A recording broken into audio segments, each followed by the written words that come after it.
Let's do it. Happy Friday, folks. Happy Friday.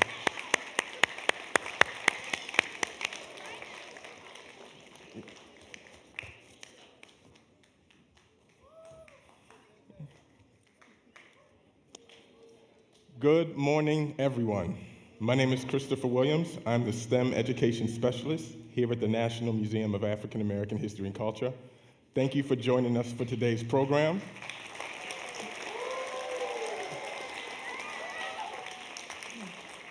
I love the energy, thank you.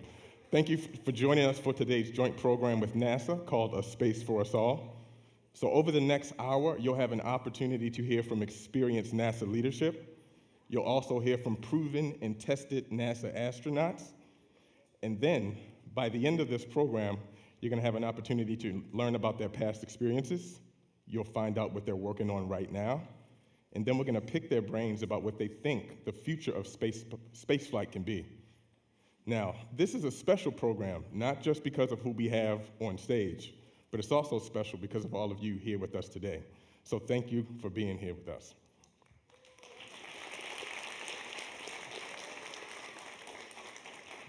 Now, to everyone who can hear my voice in the theater and everyone who's watching at home, I want you to sit back, I want you to relax and enjoy yourselves. And by the end of this program, everyone in here will have a much better understanding of what NASA is doing to make sure that the universe that's above us and all around us remains a space for us all. Now, before we get to hear from Victor and Leland, we have a very special message from the NASA Administrator, Bill Nelson. Each February, NASA joins our nation in celebrating Black History Month to honor the generations of history, culture, and achievements of Black Americans. And this year, NASA is shining a light on building a legacy of achievement, connection, and knowledge. When you look around, Black history is everywhere. Whether you realize it or not, for decades, Black Americans at NASA have made countless contributions in air and space and science that have helped us explore the unknown. And we see it in science, technology, engineering, and mathematics. We see it in the astronauts and the leaders that you'll hear from today. So thank you to NASA's African American Employee Resource Group for hosting events and activities to honor this month. And thank you to NASA's Office of STEM Engagement for leading the charge to inspire young people through STEM. I'd also like to thank the National Museum of African American History and Culture, the Center of Science and Industry, and everybody who's made this event possible. Inclusion is one of NASA's core values. To be successful in our goal to benefit humanity, we will need to continue to embrace the ideas and talents of all Americans. We'll continue to share all of these stories. So thank you for sharing Black history and the contributions of Black Americans with our young leaders. Black history is American history, and it's up to you to carry the torch for generations to come. Thank you, and I hope you enjoy the rest of this great event.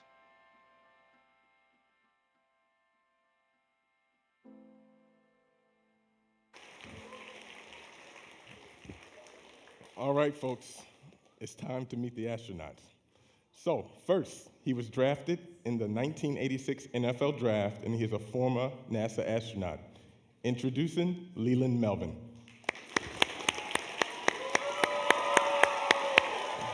Oh, all right. How you doing? Up next, he is a former naval aviator, and he is part of the Artemis team that will be going to the moon and beyond. Introducing Victor Glover.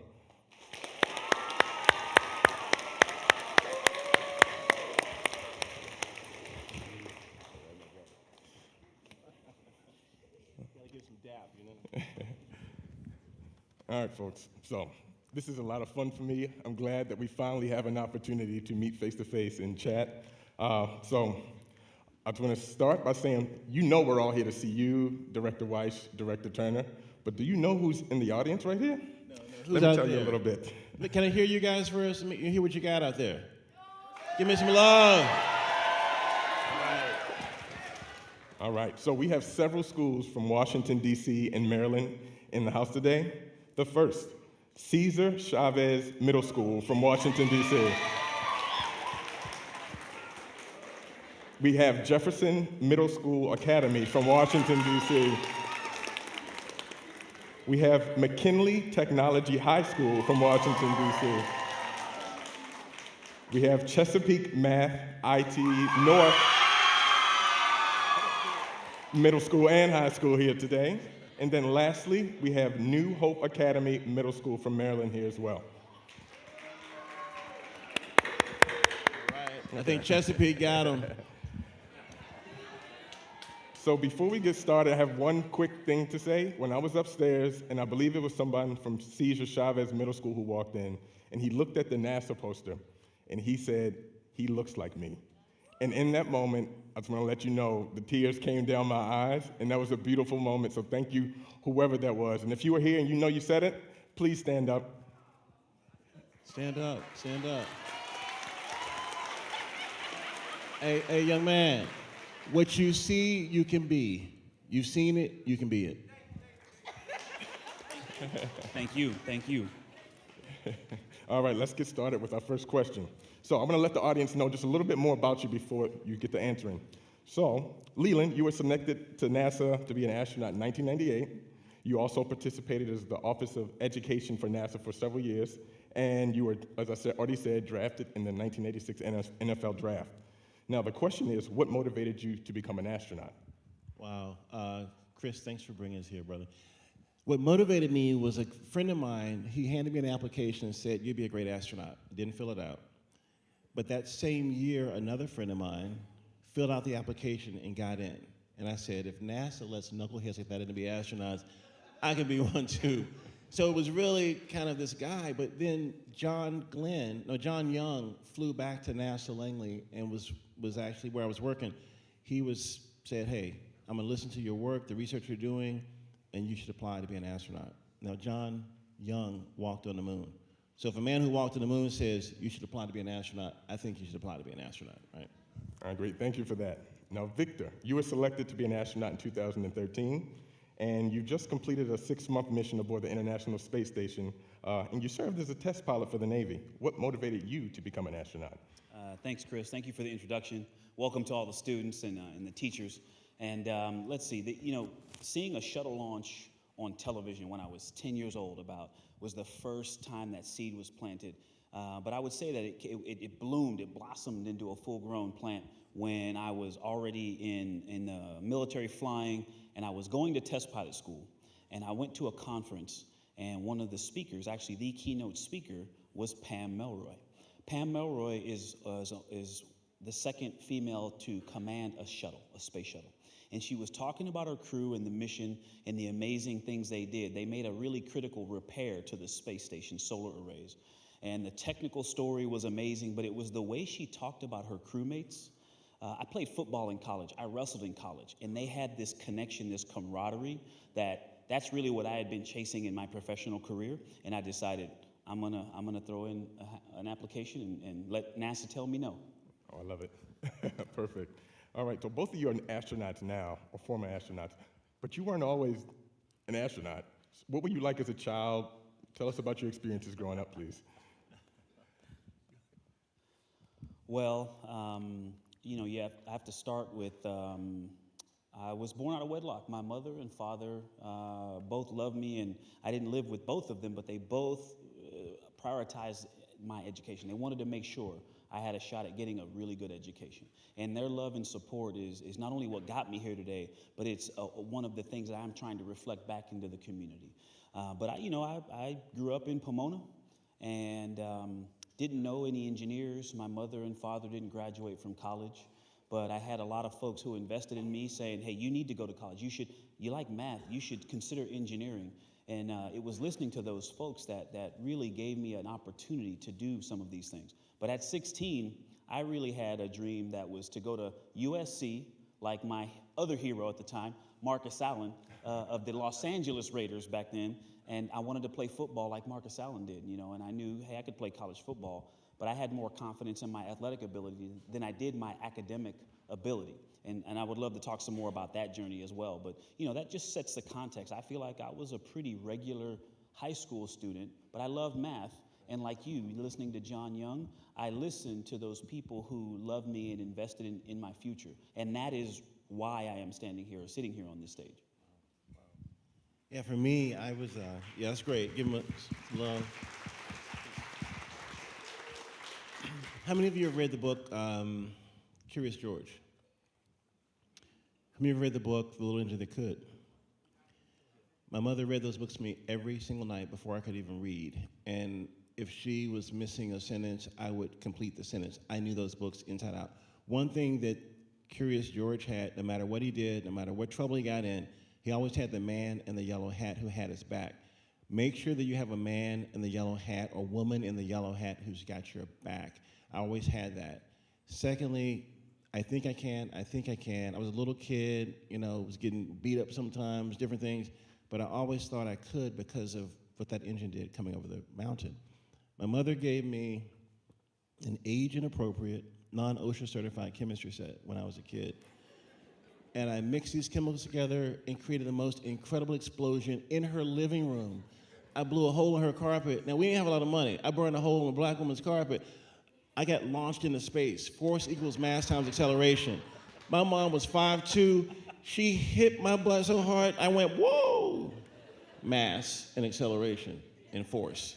I learned physics. I learned chemistry. I wanted to be a scientist. Love it. Boom.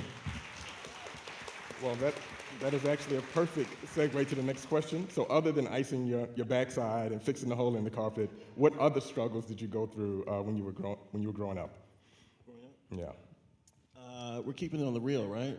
This is on the real. Always. I had some struggles with some things that happened to me from other people that did things to me that were not cool, and I had to figure out how to overcome them. So, you know, there were some struggles there. There was some discrimination in my city of Lynchburg, Virginia. I was a janitor I think I was like 8th grade, and I was trying to make some money. So I was a janitor in this bank, and this guy came up to me in the bathroom, and I looked at him and said, "How you doing, sir?" He looked at me, I think he was the president of the bank, but he looked through me like I wasn't even there, like I was a ghost or something. And I said to myself, I never want to have someone feel like I felt. And I said, I will continue to rise. I won't let a person like that influence me, keep me from rising, because I always thought about Harriet Tubman. Harriet Tubman was not a slave. She was enslaved. But in her mind, she was free, and she freed herself, got to freedom, and the person that was there said, oh, you can't go back and get your family. She said, watch me. Watch me do it. So that's the mindset you have to have, and that's what I had to adopt at an early age in Lynchburg to get through these things of oppression, discrimination, racism, all those things. So make sure that you have this mentality of doing what your journey and the things that you want to do with your life. Okay. So we'll move on to the next question. It's an 8th grader from Toronto, Canada. Can you describe your mindset towards academics along your journey? What subjects challenged you, and what were your favorite subjects? So I think I mentioned it briefly in my first answer. I've always loved mathematics. Mathematics has always spoken to me.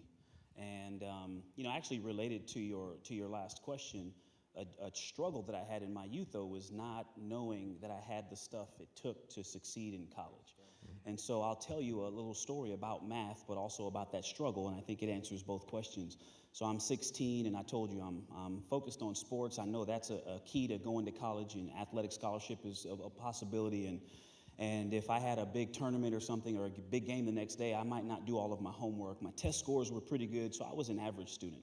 And I was working on homework in pre-calculus, adding up numbers from 1 to whatever number.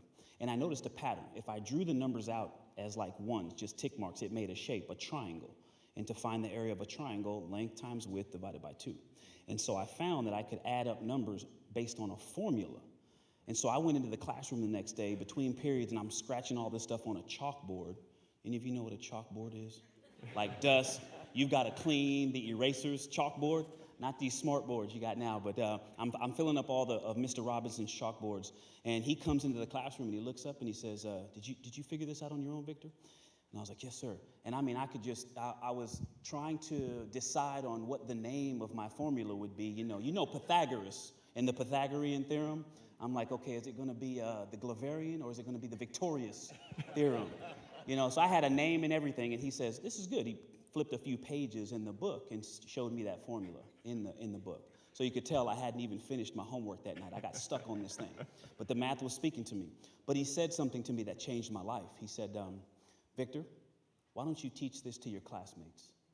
And that day was a bucket, a stone in that bucket of building confidence that, maybe I could go to college and succeed. Maybe I had what it took to go to university and graduate, not just to be an athlete, but to succeed academically. And so that was a subject that I've always loved, and thankfully it's always loved me back. But it was also a part of my struggle with confidence. Mm-hmm. Good. Up next, we have a question from a 10th grader from Illinois.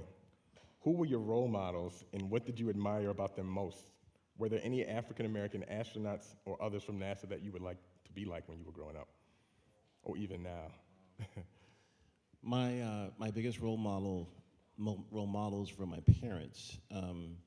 They were school teachers teaching other people's kids, but they inspired me. My dad, when I was in middle school too, he drove a bread truck into our driveway, and a Merita bread and rolls on the side of the truck.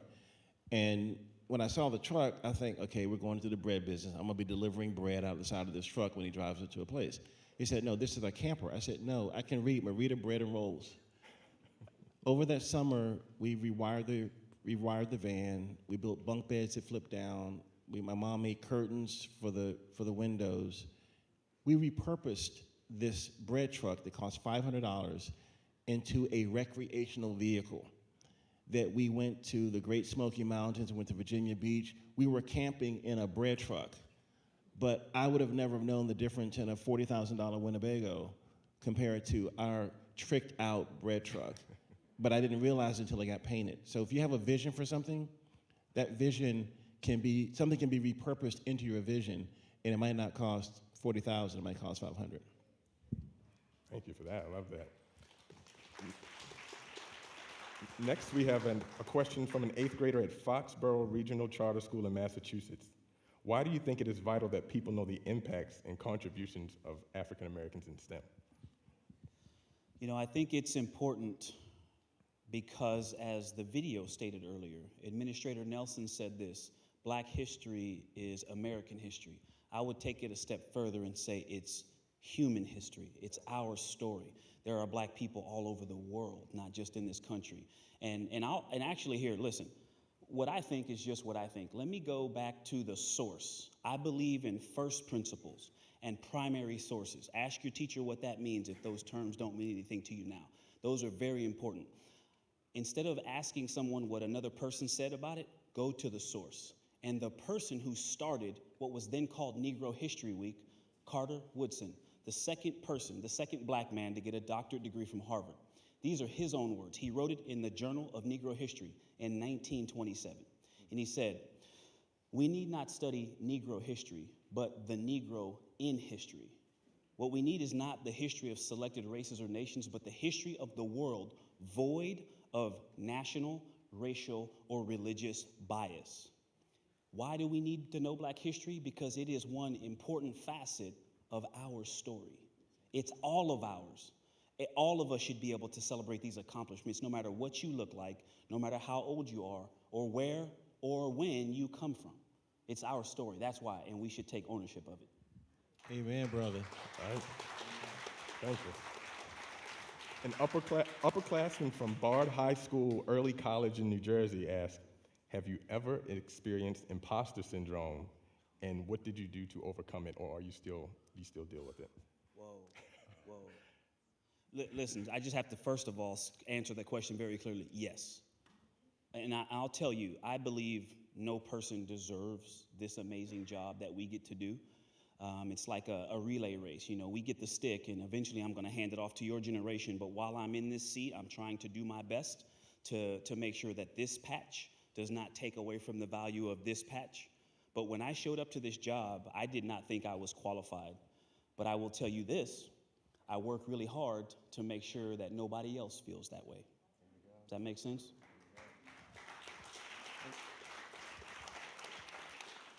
I never imagined being an astronaut. I never, in my wildest dreams, imagined it until my friend said, this is something you can do. And then when I got into the astronaut corps, you know, I was one of 31. You know, I always joke with people, I say, can you find me in the picture? It's like the little black spot in the back, right? And I never studied about being an astronaut, never learned about it. But then once I got selected, I'm like, you know what? I'm here just like everyone else. And I got to do my best, and got to work hard. But for those first times, I'd never flown an airplane before. Most of my classmates had flown planes and done all these things. But if you just put that work ethic in, that imposter syndrome of you thinking that because you haven't done what everyone else has done, doesn't mean that you can't catch up and do it. And that's what helped me get through those years of training. So yes, I have had imposter syndrome. Thank you. So I'm going to take you guys back to when you were applying to be an astronaut. Tell us what you thought and felt when the moment you found out you were selected. Okay, all right, so this is an interesting story, I think. I lived here in Washington, D.C. I was working on Capitol Hill, and I worked in the office of a senator, and I'm a military officer, so I'm used to wearing a uniform, and now I wear a suit and tie to work, and I've got this really nice desk, and I walk in past all these statues and marble and the brass. It's just a beautiful place to work. And so I get a phone call from Houston, and by the time I answer it, no one's there. So I call back, and I'm on hold what seems like forever. And so I finally get to hear from Janet Kavandi, who was the chair of our selection board. She says, do you want to come down to Houston and begin astronaut candidate training? What do you think I said? There's only one answer to this. Yes. Of course. And so I hung up the phone. They told us not to tell anyone else, you know, until the public release came out. But I told my mother and father. And then I called my wife and I said, hey, we don't have to worry about finding another place to live in D.C. Our lease was up on our home and we were trying to find another place because we were going to stay here in D.C. So I said, we don't have to worry about finding another place because we're moving to Houston. And so I get off the phone with all of my family members, and I'm standing in the rotunda in the Russell Senate Office building. It's this beautiful, you know, space with brass and marble everywhere. And I look down, and I'm wearing this suit, and I just felt like I was in a dream. I was 37 years old, and I'm standing in Congress, and I'm in there pinching myself because I think it's a dream. And so it was neat. The next morning, we got an email, all 8 of us, the 8 of us who were selected for the 2013 class. We had an email from Janet that said, the subject line was, it was not a dream. Because it really did feel like a dream. Pretty amazing day. Yeah, I'll keep going. 11th grader from New York asked, what training is necessary to become an astronaut, and what skills and abilities do you need to develop? All skills. I mean, it's about working together as a team. I think our sports training has really helped us with that, because you do land survival training, you do water survival training, all this training to get you ready to fly in this T-38 jet, this high-performance military jet that he had flown probably thousands and thousands of hours in, and I had never flown before. And so that training, systems training, for me it was the space shuttle, so all the different systems in the space shuttle, and just learning how to work together as a well-oiled machine to get to space in 8.5 minutes with malfunctions and failures thrown at you so that you can get to space safely. Yeah. All right, thank you. So a 5th grader from Virginia asked, how does it feel during launch? And can you explain your first experience traveling to space? How does it feel? In a word, amazing. Wow. There's so much going on. And I had the privilege of, on my first flight, I was also the pilot. And so our commander, Mike Hopkins, He ran the team, and he was in charge of the mission, but I ran the vehicle. And so if he wanted to know something about the vehicle, I needed to know also. And so I had to know what was going on with all the systems. But it was almost as if I was two people, because I was having this experience that I was trying really hard to be present at. You know, and I encourage you young people, when you go to do these amazing things, it's easy to want to watch it through your phone. You know, when you get somewhere significant, what's one of the first things that some of us do? We have a habit of whipping out our phone, and it's important to be present. Just the smells and the sounds, those small things you pick up when you're really paying attention, those are important. And so I was trying to be present and enjoy this experience that I had never experienced before, but then also I had a job to do. You better be reading those gauges. Know the speed, know the altitude. And I will tell you, the accelerations were amazing. I'm a pilot, a strike fighter pilot. We fly very dynamic missions. I've gone fast. I've pulled 9 Gs in an F-15.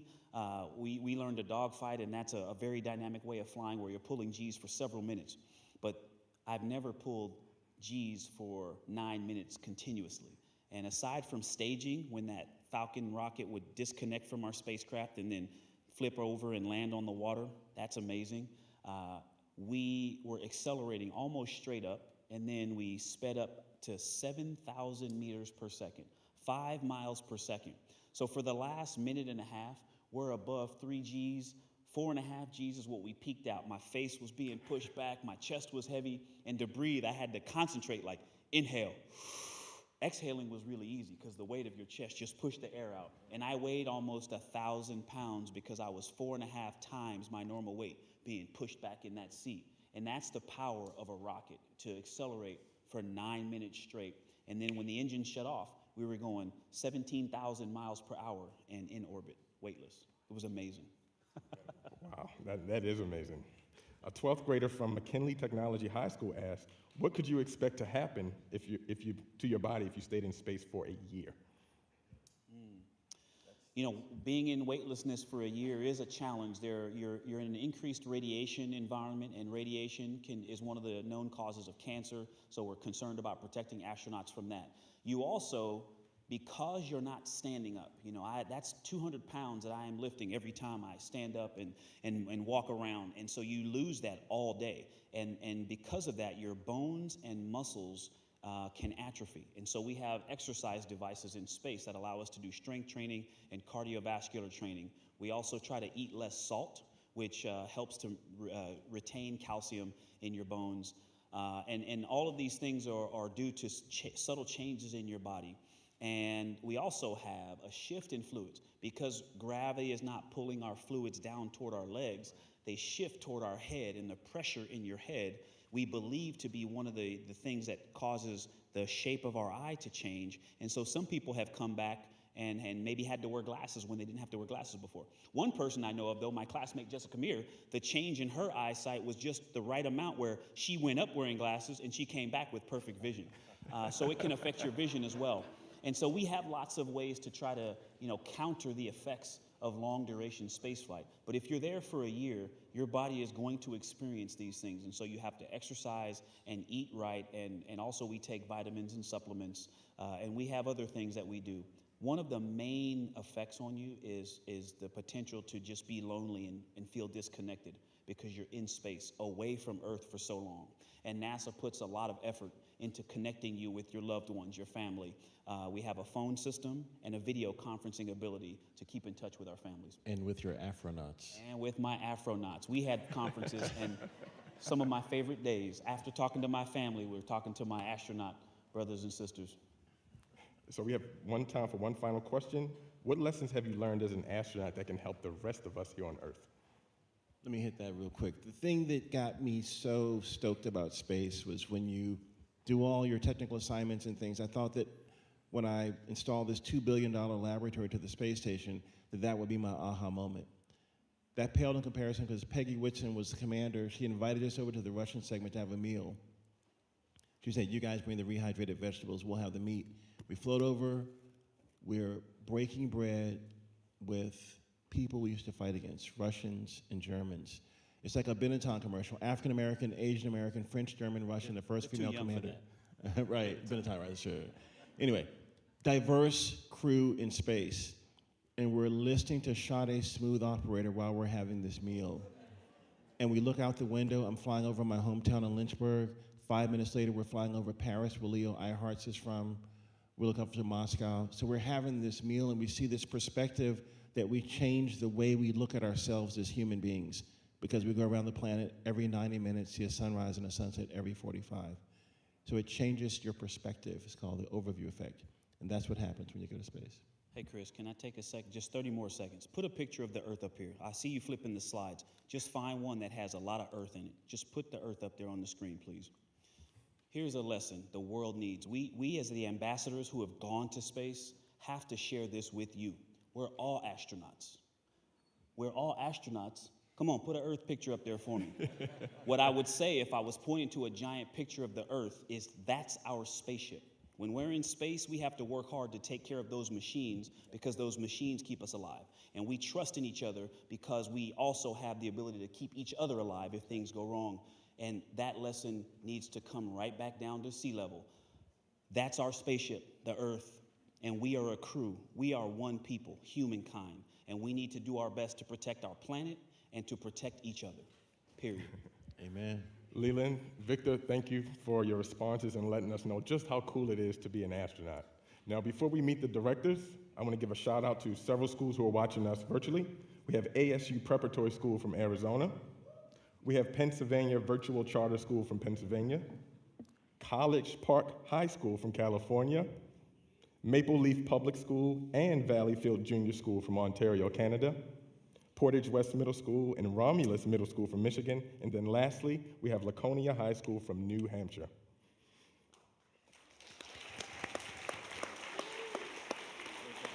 All right, folks, let's meet our final two guests. So since 2021, she has served as the director of Johnson Space Center in Houston, Texas. Introducing Vanessa Wyche, Director Wyche.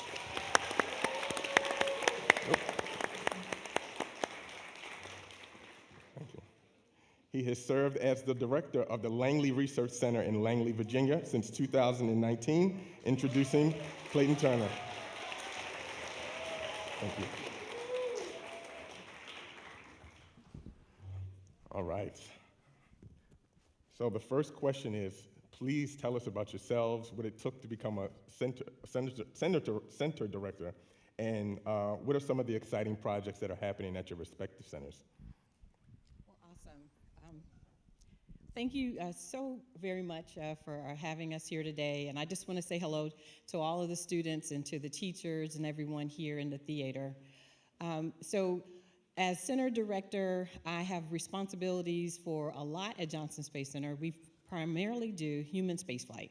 So the astronauts that you see here today, making sure that they train, but as Victor talked about, the spaceships that we send them into space, making sure that those are ready and that they're able to take them to space and bring them back safely, as well as the operations that they do in space. And right now, today, of course, we're doing lots of research on board the International Space Station, where both Victor and Leland had the opportunity to go. And I don't know if we explained to you that we call that low Earth orbit, because that is circling the Earth. And we're also preparing, once again, to go to the moon. And we'll be doing that with the Artemis program. So we have spacecraft. We just did an uncrewed test of a spacecraft, and next up, we'll put our crew members on board, and we'll send them on an orbital mission to the moon. Lots of great activities that go on there. I actually myself began as a project engineer. I have a master's in bioengineering, doing research on astronauts, sending our payloads into space and testing and making sure that we understood how the human bodies operated in space so that we could do these long duration missions. I continued to do that for several years, worked my way up, and became a manager in what was then the Space Shuttle program that Leland had the opportunity to fly on. And from there, went into exploration. I have been working on our return missions to the moon and planning for Mars.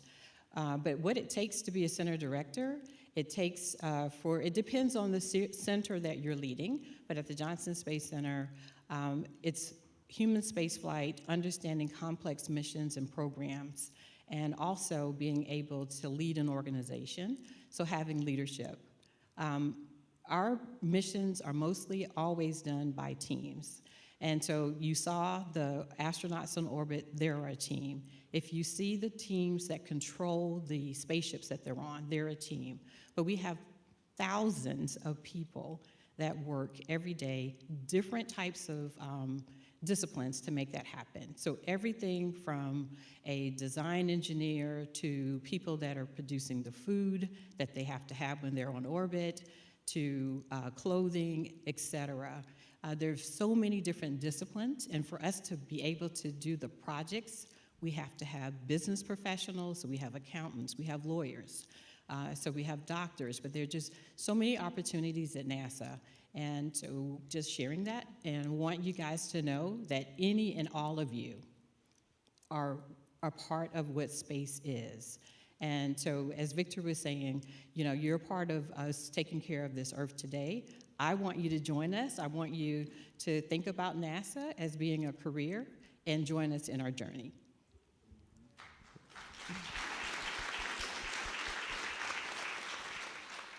So I also want to say hello and thank you for having me here.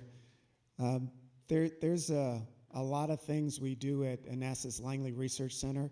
One of the things we do is support the Artemis program, and we had the honor of leading the development of a system that we hope we never have to use, and that's the system to get the crew off should something go wrong.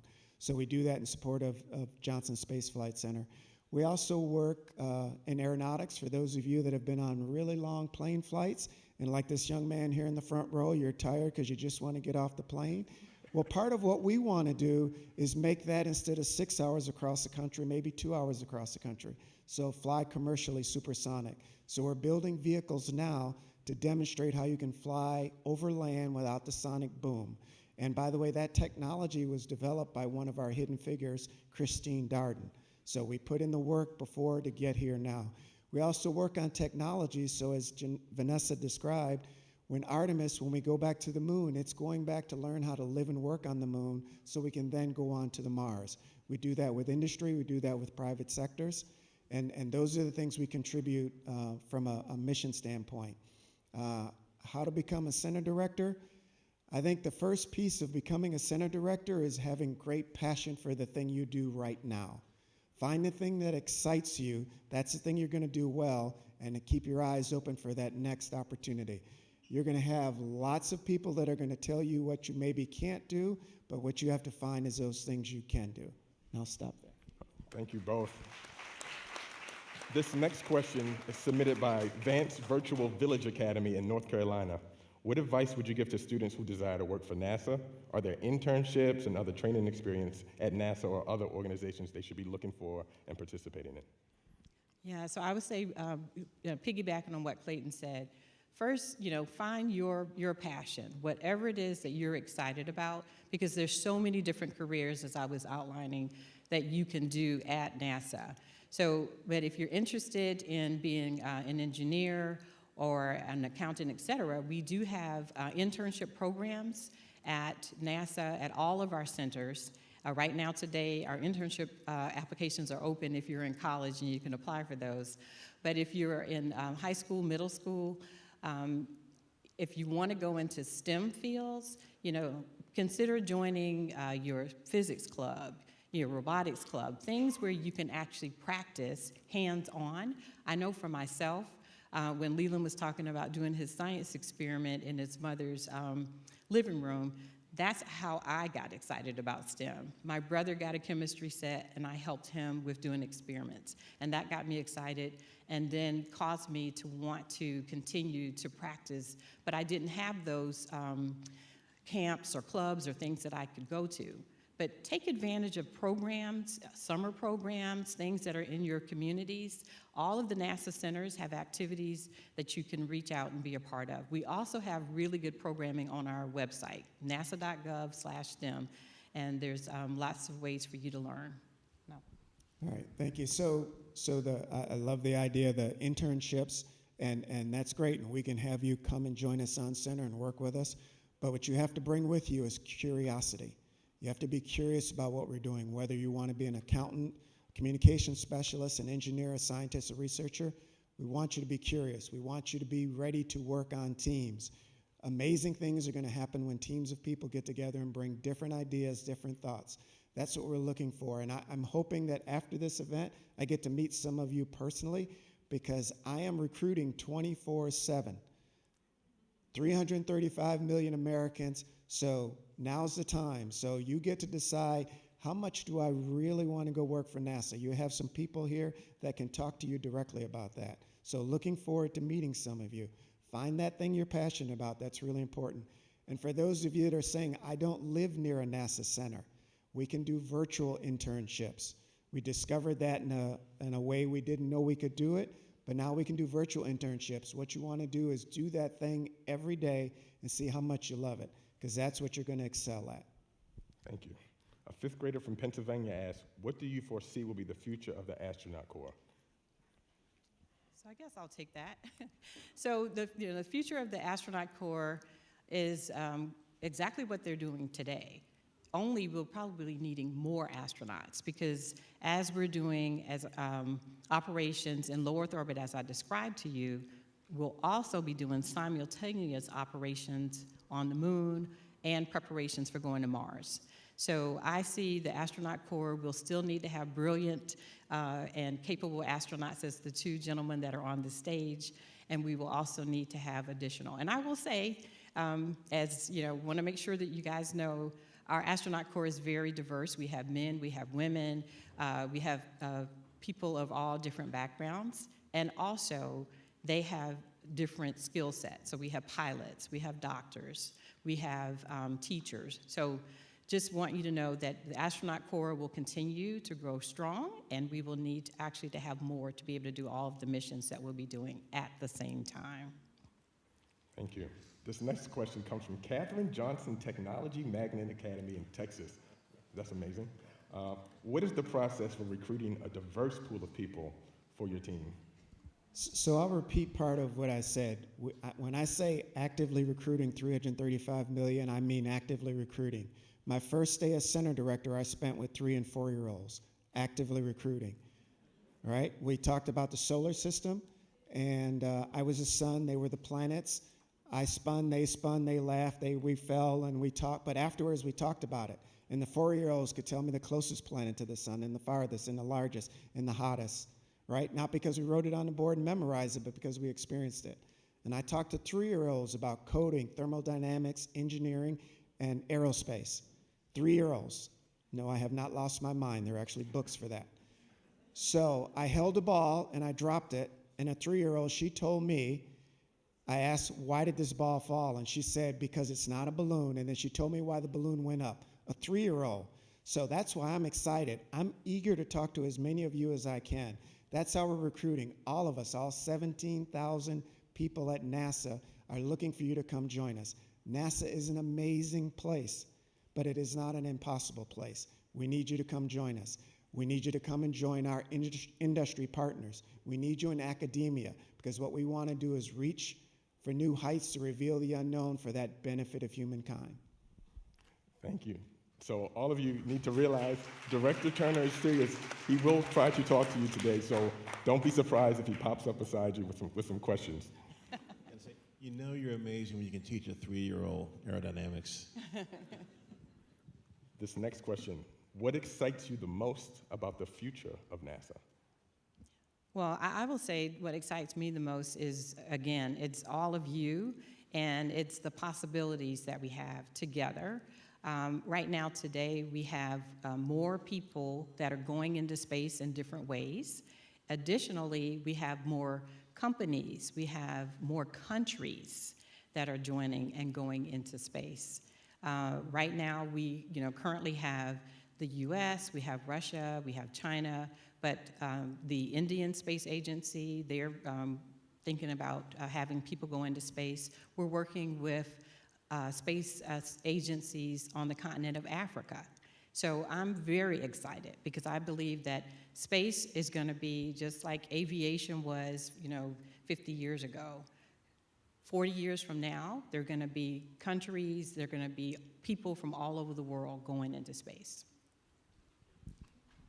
Yeah, I would say that that excitement comes from the spark we see in your eyes and the things that you're going to do. And I talked about the 3 and 4-year-olds, but the things you're going to do.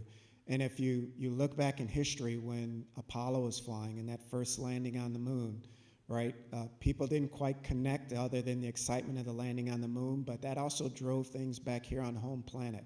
You know, there was a need for small, low-power electronics. So industry developed those to help us go to the moon. But now, for those of you that are carrying a cell phone in your pocket, that's what that created. We're going to learn things about our health and our bodies, how we are stronger going forward. So it's not only going to space, but it's how we're going to improve the world for everyone. Thank you. So you kind of gotten to this question with the last one. How has NASA changed its focus and capabilities from the time you entered NASA up to now?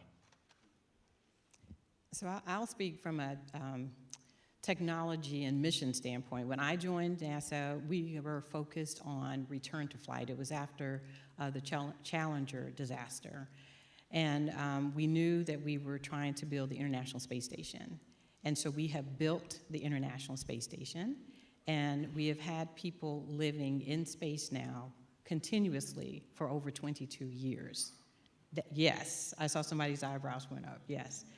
And so the missions, when Leland said he went up and what he saw and the way that the space station was configured, then fast forward to when Victor went up and what he saw and the research that has been ongoing, different research going up. But all of that has changed. Likewise, I will say when I first started at NASA, especially as a female engineer and especially as a Black female engineer, there were not a lot of people that looked like me. And so now having more people of very diverse backgrounds being a part of our mission, I do believe that that does bring about us being better able to solve problems because we're doing it with different mindsets. So those are some of the changes that I've seen. Thank you. Next question is for Director Wyche. It's from Franklin Middle School in Wisconsin. What advice would you give school-age girls who are interested in STEM careers? For school-age girls, again, if you're interested in STEM, I'm extremely happy because I need you to come and join me in being in STEM right now today. But if you're interested, you know, again, one, do not let anyone detract you from your dream. If that is what you want, focus on it and you can do it. You may not necessarily have all of the things to be able to maybe pass a certain class or something. Go to your teachers, ask for help, study with your peers. Most of all, just keep holding on and polishing that excitement. Whether it's, you know, going to a summer camp, doing an internship, if it's reaching out, follow somebody for a day on their jobs.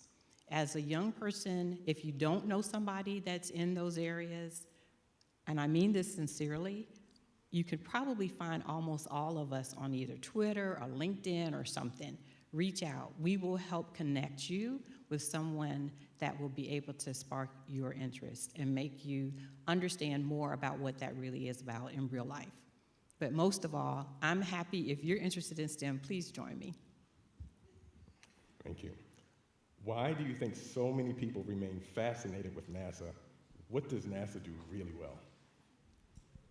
So I think that one of the biggest parts of NASA's mission is inspiration, right? You see the face of NASA now. You see the changes that have happened and the impact it's made on our society and our home planet. I love the way Victor described our spaceship Earth. You know, I talk about it as my favorite planet, but that means we still want to explore others. So I think it's the inspiration. What's that thing that excites you? So I have a quote written on the board in my office. To be in the service of others with people I respect, what more could I ask for? Now, I want you to think about that because it's just old guys saying some words, but think about doing something you love to do with other people that love to do that thing, and you're doing it for that greater good to lift up others. I don't know, it excites me, and I hope it excites you. Thank you. I love it. Next question. By the year 2100, are there any potential advances or breakthroughs that you would like to see NASA make? Jetsons. Ask your teachers about that later. Yeah. Or your grandparents about that later, yeah. to see, breakthrough in our propulsion capabilities. Right now today, we're planning missions to Mars, but it will take us about, 6 to 8, probably 8 to 12 months to get to Mars, and then we have to stay in orbit at Mars and then return. Those missions are going to be about a 3-year-long mission, and I don't know if the guys over here would be, they would definitely go and they would want to do it. But if we could figure out how to have some breakthroughs in our capabilities for us to shorten the duration of our transport, that would be excellent. Yeah, so I'll add, and I said Jetsons kind of tongue-in-cheek, but advanced air mobility. So wouldn't it be great if when you leave here, you go out and get in your vehicle and you fly home? Does that sound like a good idea? Can I see hands? All right. So how about if when you got in that vehicle, there was no pilot, just you? Show of hands, we still good? All right. So for the rest of you, 2100, we're going to be there, right? We need to be able to move in ways we couldn't move before, and so we want to make that capable. And when Vanessa talked about the propulsion technologies, we want to be able to power those vehicles so they can get you safely from where you are to where you want to be, right? So what are some of the biggest challenges that astronauts and others face when they prepare to go to space?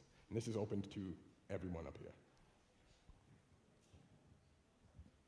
Well, I'll start. So one of the things, again, so I started my career studying the effects on their bodies. And so there are physiological effects that happen to them. I don't know if you guys want to talk about that, but, so shifts of fluid and that causing them to have some changes, but most of those effects go back down once they return to Earth. But it's also, psychological things that happen as well. So that's why it's so important for us to select astronauts that are able to work in teams. When you're going to go on these long duration missions, you have to be a person that's able to actually function and perform and to be able to work cohesively as a group. I would say this is a great question to ask our families. I think the training that NASA does to get astronauts ready is really thorough, really comprehensive. When I got assigned to the mission, my wife and I actually happened to be on vacation, so we were together, just the two of us. We had a lot of time to talk about it and think about it. And by the time we got home, we had decided to sit down and have a discussion as a family. And the discussion was essentially centered around this idea that, over the next 2.5 years, NASA's going to get me ready to go work and live in space. Mom and I are going to get our 4 daughters and our family ready for me to go work and live in space. And for me, that's the greatest challenge because there's not a syllabus, there's not a curriculum, there's not a pre-established training plan for that. But that part was just as, if not more important for me getting ready to go live in space for 6 months. Wow, that is a definite challenge. So this one is open to everyone again. What is something that is not related to space or space travel that gets you excited? We want everyone to realize you are real people. You are not just at NASA working behind the desk all the time. So, and I'm not going to tell you the answer here, but for those that I'll get to meet, ask me about geometry in 10th grade, right? And then it'll kind of level set. I did not descend from on high to become center director. Yeah, and go ahead, Leland. No, yeah, I completely agree. We are just normal, everyday people. I have a husband and I have a son, and we all love to, hike together. We love to go to the beach. We love to hang out together. Those are, normal, everyday things that we do as a family. And I have, my extended family, my sisters and my brother, we love to hang out together and just, have good family barbecues. We like to have oyster roasts, just the normal everyday things that everyone else does. So I'll give you like one global and one like really little personal one for me. But because we get to live in this really unique environment of space, it's easy to forget that we are also members of our community, our local community. And I'm just like everybody's already been alluding to, is we're regular people. And so something just personally, I'm a father of 4 girls. One of them is a college student. She's in her 2nd year and she's doing marvelously. And I've got a work trip I'm going on, and she happens to be on spring break during that time, and she wants to go with me and hang out. And I mean, my 20-year-old wants to hang out with Dad. That, I am really looking forward to that. You know, people are asking me about the moon and space station, and I'm like, I'm gonna hang out with my 20-year-old, and I'm really excited about that. The other thing I'm really excited about, and I'm saying this because I'm also challenging you young people, I am excited about you. I'm excited about the future in general. Just when I go to schools, I get to do this a lot, and the last 3 weeks of my life has been this a lot, all over the world. I was in Israel 2 weeks ago, talking to kids in Hebrew and Arabic, and the same excitement for space motivates them to study calculus and investment casting, but also to take care of their health and to make good decisions for their own lives. And that excites me because you are our future. And our generation has done some great things. We've messed a few things up too. And I'm really excited about you taking us into the future and what you have the potential to do. Just to piggyback on what Victor just said, I was at the Jet Propulsion Laboratory. I think I hadn't flown in space yet. And I was signing autographed pictures. And this one young man, who was in middle school, he said, "Can I be an astronaut?" And I said, "Yes." And I signed it, "You can do anything you put your mind to, you can be an astronaut." Fast forward, I guess about, I don't know how many years, but I'm at a graduation. I'm giving the commencement speech. And this young man walks to me and says, "Hey, do you remember me?" I said, "No." He said, "I'm the guy you signed the picture to when I was in middle school. I'm graduating with my PhD in aerospace engineering because you told me I can." So that, to me, is what being a person to inspire the next generation is all about. Telling someone they can do it, and they do it because you said they can. Yeah, I hope 25 years from now someone comes up to me and says that you were that guy on stage and you had all those astronauts and directors there. That'd be very cool. Online too, online. Online Yes. as well. Now, this is the last question. Why do we continue to participate in space travel? We're going back to the moon, and we're going to plan to go back further. I mean, what else do we have to learn? So I'll start, and I touched on this a little bit. We're curious. So the James Webb Space Telescope just launched, and it's going to look back 13 billion or so years into the past. And you can talk to your teachers about what that means and the speed of light and all those things. We're curious. We're naturally curious as human beings. Also, as I said before, when we explore, we learn things that help us here on home planet. We learn things that change our lives because we're out there and exploring. So that is the excitement of going to space. So it's not just we're going to go to the moon and case done, but it's going to change your lives in a positive way. Yeah, and I do think kind of like the early explorers of this country. They came and then they kept going west, west, west so that they could do more discoveries. And that's kind of like Clayton said, that's who we are as humans. We want to learn more. We want to see what's beyond what's in our eyesight. And so, we will continue to press forward. Right now, our mission is to go to the moon and to Mars, but that's not where NASA's trying to stop. We want to go out into the solar system. We want to go and see as much and as far as we can go. All right, thank you. I just think the most important thing is that the people in this room here, you need to know that your mission possible is what everyone has said up here. You can do anything you put your mind to. It doesn't matter if the people around you are telling you that's stupid, it's impossible, because on your journey with the right mindset, you can do anything you put your mind to, and you are future explorers. Thank you. Director Turner, Director Wyche, thank you for your wisdom, your insight.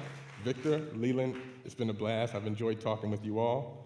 To the amazing audience that we have here, thank you for your time.